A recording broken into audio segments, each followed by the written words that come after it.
Bienvenidos una semana más a tu informativo de noticias, Magnífica TV, donde te presentamos las noticias más relevantes de la Iglesia Católica. Hoy es miércoles 28 de junio de 2023 y estos son nuestros titulares. Se ha presentado en Roma el Instrumento Laboris del próximo sínodo, que se celebrará en octubre y estará dedicado a la sinodalidad. El científico y escritor francés Blaise Pascal ha sido objeto de una carta apostólica del Papa, destacando su profunda fe y su espiritualidad del corazón. El Papa ha reconocido las virtudes heroicas de Sor Lucía de Fátima, que ha sido declarada venerable. El próximo paso será la beatificación. 4 obispos han decidido no financiar los acuerdos adoptados por el sínodo alemán, por lo cual este ha quedado momentáneamente bloqueado. El presidente del episcopado polaco ha advertido a los políticos católicos que el que vote a favor del aborto quedará inmediatamente excomulgado. Ya se conoce ¿cuál será el material de trabajo sobre el que se empezarán las discusiones del próximo sínodo, que se celebrará en octubre en Roma? El Instrumentum Laboris del sínodo sobre la sinodalidad ha sido presentado en Roma. Tiene 50 páginas y pone en discusión aspectos esenciales de la moral de la Iglesia y también de su teología sacramental. Una de las cuestiones a debatir es esta. ¿Qué pasos concretos puede dar la Iglesia para renovar y reformar sus procedimientos, disposiciones institucionales y estructuras, de modo que permitan un mayor reconocimiento y participación de las mujeres, incluso en los procesos de gobierno y toma de decisiones en un espíritu de comunión y con vistas a la misión? También se plantea la posibilidad de que se modifique la moral sexual de la Iglesia, a fin de que sea reconocido como válido el ejercicio de la homosexualidad. Otro tema es el acceso de los divorciados vueltos a casar y de los que conviven sin casarse a la comunión, así como la posibilidad de que puedan comulgar los que son polígamos. Blaise Pascal, el enemigo de los jesuitas, ha sido reivindicado por el primer papa jesuita de la historia con una carta apostólica dedicada a este pensador francés. La Santa Sede ha publicado la carta apostólica del Papa Francisco Sublimitas et Miseria Hominis sobre el filósofo y científico francés Blaise Pascal, escrita con motivo del 4º centenario de su nacimiento. Buscador incansable de la verdad, pensador brillante, atento a las necesidades materiales de todos, enamorado de Cristo, cristiano de excepcional racionalidad y de inteligencia inmensa e inquieta. Son solamente algunas de las definiciones del Papa sobre el filósofo francés. Francisco recuerda que durante toda su vida Pascal buscó la verdad y con la razón rastreó sus signos, especialmente en los campos de las matemáticas, la geometría, la física y la filosofía. En un siglo de grandes progresos científicos, se mostró como un incansable buscador de la verdad, siempre inquieto, atraído por nuevos y más lejanos horizontes, sostuvo. Es conmovedor, escribe Francisco, que un pensador brillante como Pascal, al final de su vida, no viera otra urgencia más allá de poner sus energías en las obras de misericordia. El único objeto de la escritura es la caridad. Pascal, hombre de inteligencia prodigiosa, se preocupó de hacer saber a todos que Dios y la verdad son inseparables, pero también que fuera de la perspectiva del amor no hay verdad que valga. El Papa está convencido de que la inteligencia y la fe viva de Pascal, que quiso mostrar que la religión cristiana es venerable porque ha conocido bien al hombre y también amable porque promete el verdadero bien, pueden ayudarnos a avanzar a través de las tinieblas y las desgracias de Sor Lucía de Fátima ya es venerable. Los otros 2 pastores que vieron a la Virgen ya son santos, pero es porque murieron muy jóvenes. el Papa Francisco ha reconocido las virtudes heroicas de la sierva de Dios Lucía dos Santos, monja portuguesa perteneciente a la Orden de las Carmelitas Descalzas, y que junto a sus primos Jacinta y Francisco Marto vieron en varias ocasiones entre mayo y octubre de 1917 a la Virgen de Fátima. El Santo Padre lo decidió tras reunirse con el prefecto del dicasterio para la causa de los santos, el cardenal Marcelo Semeraro, y autorizó la promulgación del decreto que reconoce estas virtudes heroicas de la religiosa portuguesa. El proceso de beatificación sigue adelante y ahora es necesario que se produzca y se apruebe algún milagro por la intercesión de la venerable Sor Lucía, para que sea beatificada y posteriormente, y con otro milagro, sea canonizada como ya lo son Francisco y Jacinta. Sor Lucía nació en 1907 en una aldea cercana a Fátima. En 1921 entró en el Colegio de las Hermanas Doroteas en la localidad de Vilar, cerca de Oporto, desde donde se trasladó en 1928 a la ciudad española de Tui, donde vivió algunos años. En 1946 regresó a Portugal y 2 años después entró en el Carmelo de Coimbra, donde profesó como carmelita descalza en 1949. Murió el 13 de febrero de 2005 en ese mismo Carmelo.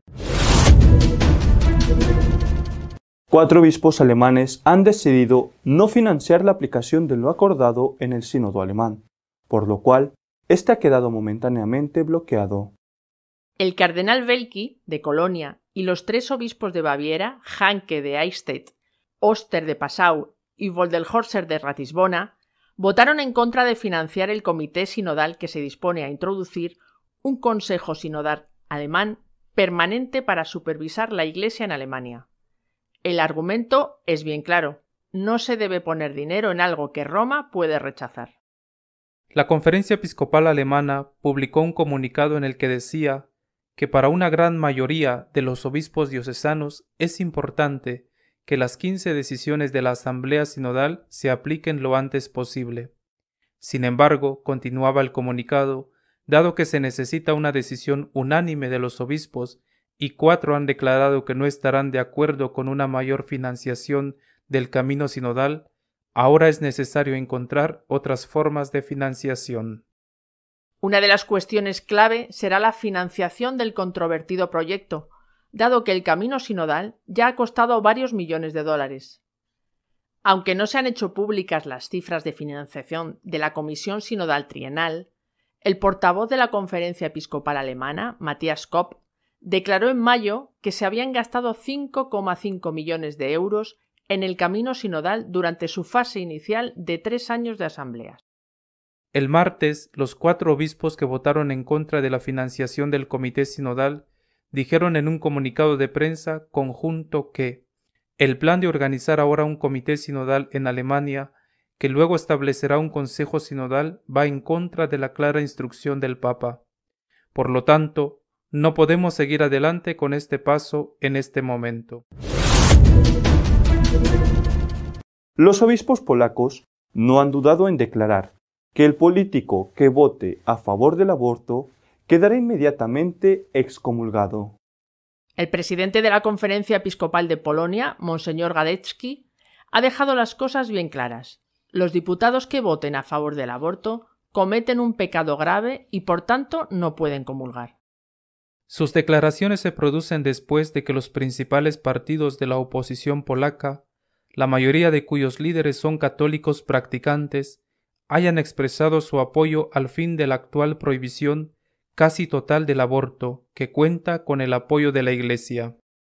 La vida humana es sagrada e inviolable en todas sus dimensiones y condiciones, afirmó Gadecki, arzobispo de Poznań y presidente de la Conferencia Episcopal Polaca en la Marcha Anual de la Vida y la Familia.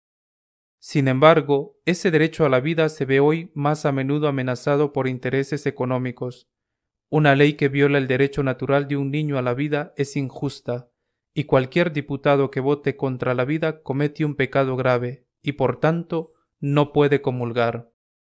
En 2020, el Tribunal Constitucional de Polonia dictó una sentencia que protegía la vida del no nacido al prohibir los abortos justificados por el diagnóstico de defectos congénitos graves en el feto, que antes representaban el 98% de los abortos legales en Polonia.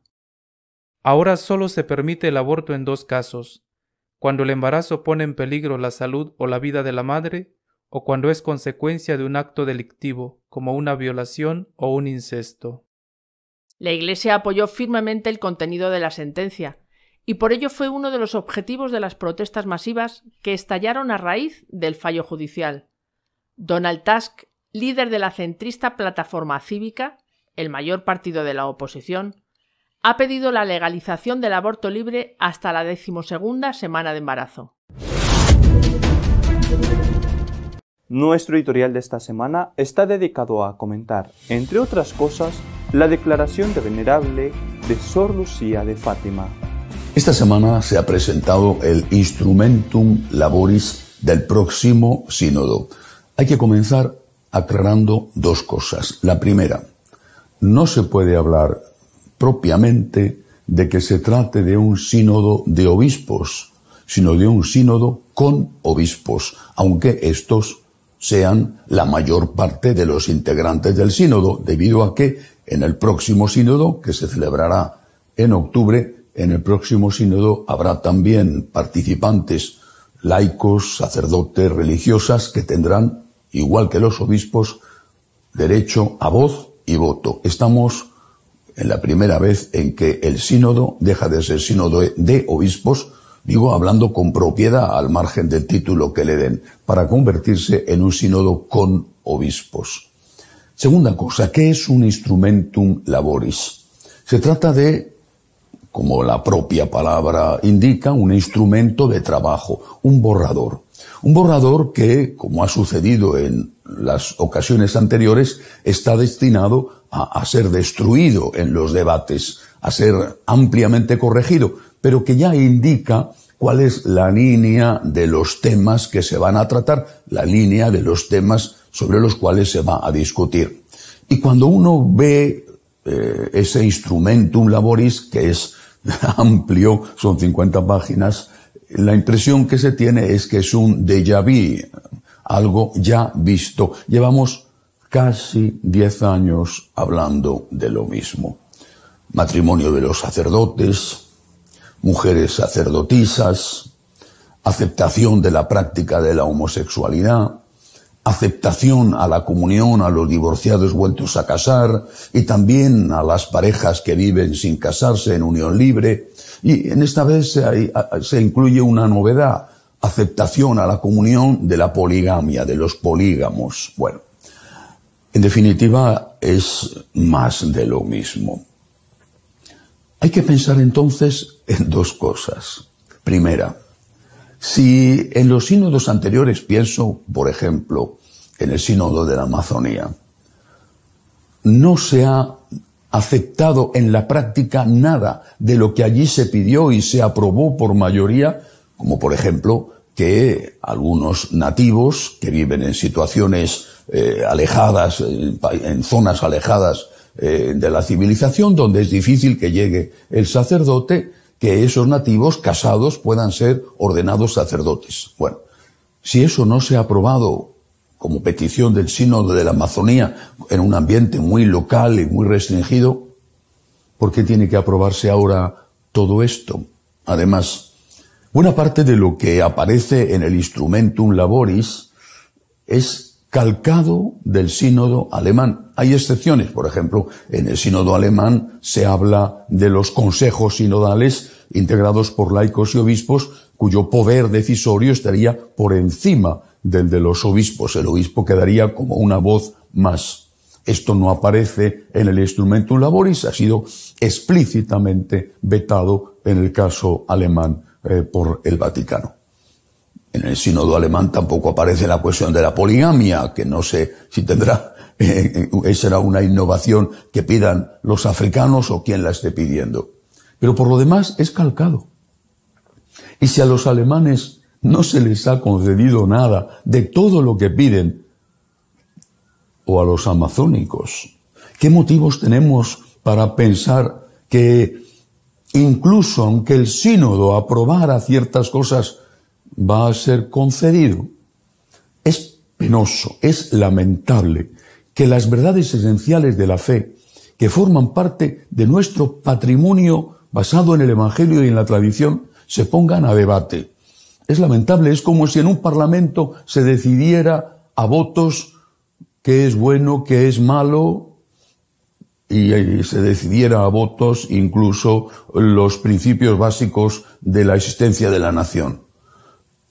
Es penoso y es lamentable, pero a la vez hay que decir que posiblemente estemos ante un caso típico de mucho ruido y pocas nueces. Y el ruido que se ha producido, que lleva produciéndose ya mucho tiempo y que se ha producido esta semana al conocerse el Instrumentum Laboris, puede opacar, puede ocultar otras cosas que también han ocurrido esta semana y que son muy interesantes. Por ejemplo, el Papa Francisco, jesuita, ha publicado una carta apostólica para reivindicar la figura de Blaise Pascal, el francés científico, inventor de la prensa hidráulica, el francés gran escritor, autor de las cartas provinciales y de los pensamientos, el francés profundamente católico, pero el francés enemigo mortal de los jesuitas. Las cartas provinciales son un ataque durísimo contra los jesuitas. El francés de una moral rigorista muy próxima a los jansenistas, ese francés ha sido reivindicado por un jesuita. Cuando tradicionalmente han sido enemigos los jesuitas del rigorismo moral que llevaba el nombre de Jansenio, aunque Jansenio había muerto ya cuando el jansenismo empieza a coger fuerza, sobre todo en Francia y en Bélgica. Eso es un hecho positivo. Y es un hecho que honra al Papa Francisco. Seguramente a alguno no le gustará reconocerlo, pero le honra. Ha sabido destacar lo positivo de un hombre que fue en el pasado uno de los principales enemigos de la orden religiosa a la que él pertenece. Un hombre como Pascal, repito, un hombre con muchas cualidades, un científico, un escritor, un hombre profundamente religioso, que ha dejado frases inolvidables y que forman parte de la espiritualidad católica de una manera íntima, profunda. El corazón tiene razones que la razón ignora. O muy débil es la razón que no llega a comprender que hay cosas que la sobrepasan. Me parece un hecho extraordinario la reivindicación de Pascal por parte de un papa jesuita. O, por ejemplo, en el sínodo alemán se vota la creación de los consejos sinodales, pero hace falta dinero para ponerlos en marcha. 4 obispos, 4 nada más, pero 4 se han plantado y han dicho que ellos no van a dar ese dinero. Y si no hay unanimidad, no hay dinero. Tendrán que buscarán otras fuentes de financiación. Pero es un hecho importante que una pequeña minoría de obispos sea capaz de decir no a lo que ha aprobado un sínodo. Y es un hecho muy importante porque puede estar indicándonos un camino de futuro. Una minoría de obispos que se niega a aplicar lo que aprueba un sínodo y que al final termina por desmontar eso que el sínodo ha aprobado. Otro hecho importante que puede pasar desapercibido esta semana. El cardenal de Bruselas, de Kassel, ha sido o le han aceptado la renuncia solo después de 1 año de haberla presentado. No es normal. Lo normal es que a los cardenales se les deje 2 años. Cuando esto sucede, se suele decir que estaban con ganas de aceptarle la renuncia. Y si hubiera sido un cardenal conservador, seguramente se habría dicho que ha sido un castigo. Pero es que de Kassel es uno de los cardenales más liberales, más radicales, a la altura de los más radicales que puedan existir dentro del colegio cardenalicio. Este está a favor absolutamente de todo lo que se pide en el sínodo alemán. Bueno, pues le han aceptado la renuncia con solo 1 año. Y bueno, es verdad que han puesto como sucesor suyo a su vicario general, se supone, por lo tanto, que muy próximo a él, ideológicamente, y que tiene 54 años, un hombre joven, con un pontificado, por lo tanto, largo por delante, en la misma línea que Buenos Aires y Madrid. Pero este nuevo, aparte de que cada uno es cada uno, es que resulta que este nuevo pertenece a la congregación de los hermanitos de Foucault, que es una congregación muy pequeñita, pero extraordinaria, con una profundísima espiritualidad. Y que sus primeras declaraciones han sido para afirmar que solo Cristo es el Maestro y que nadie puede estar por encima de Cristo. Son unas declaraciones que a mí personalmente me parecen extraordinarias y maravillosas y que firmo inmediatamente y que en el fondo están en la base de toda la crítica a la moral y a la liturgia que se está produciendo en los entes como el Sínodo alemán y respectivos y otros. Por lo tanto, ¿es negativo que hayan quitado a De Castell y que hayan puesto a un hombre de su línea? El tiempo lo dirá. Y el tiempo dirá si es de su línea. Lo mismo que en Madrid. El tiempo lo dirá. De momento, las primeras declaraciones del futuro arzobispo de Madrid, porque aún no ha tomado posesión, son excelentes. Y no hay por qué, al menos de momento, llevarse las manos a la cabeza ni rasgarse las vestiduras. Otro acontecimiento extraordinario de esta semana. El Papa ha aprobado las virtudes heroicas de Sor Lucía de Fátima, la última de los videntes de Fátima. Eso significa que ya puede ser que ha sido declarada venerable. Eso significa que ya oficialmente podemos encomendarnos a ella.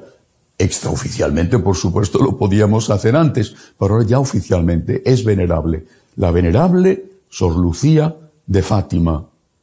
Esto es importantísimo. Es un paso más para el reconocimiento de que allí realmente la Virgen intervino, la Virgen habló y de que aquellas cosas que la Virgen enseñó, incluida la existencia del purgatorio y del infierno, de que aquellas cosas hay que tomárselas en serio, no como si eso significara que por ese mismo motivo o por ese solo hecho es una verdad de fe, sino porque eso corrobora, reafirma lo que creemos como una verdad de fe, aunque no se hubiera aparecido la Virgen en Fátima, la existencia del purgatorio y del infierno. Lo del sínodo, que se discuta como en un parlamento, el depósito de la fe, es lamentable. Pero no nos dejemos llenar los ojos de cosas negativas, porque hay muchas otras cosas buenas que están ocurriendo y que quizá a la larga sean más importantes. Yo de momento me encomiendo a Sor Lucía de Fátima, a la venerable Sor Lucía de Fátima, y le pido que interceda por la Iglesia. Hasta la semana que viene, si Dios quiere. Recuerda que cada miércoles sacamos un nuevo vídeo con las noticias más relevantes de la Iglesia Católica. Te invitamos a que no te pierdas ninguna de nuestra programación visitando nuestro canal de YouTube y nuestra página web Magnificat TV. Hasta la semana que viene, si Dios quiere.